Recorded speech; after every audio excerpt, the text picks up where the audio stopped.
আমরা সকলেই কম বেশ জানি যে ওযু বা পবিত্রতা এটা হলো সালাতের চাবি।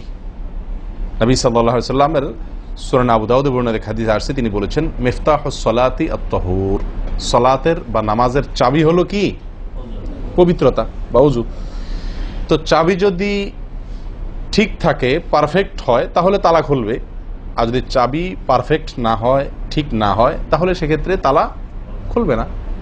ওই চাবি দিয়ে আপনি ঘরে প্রবেশ করতে পারবেন না।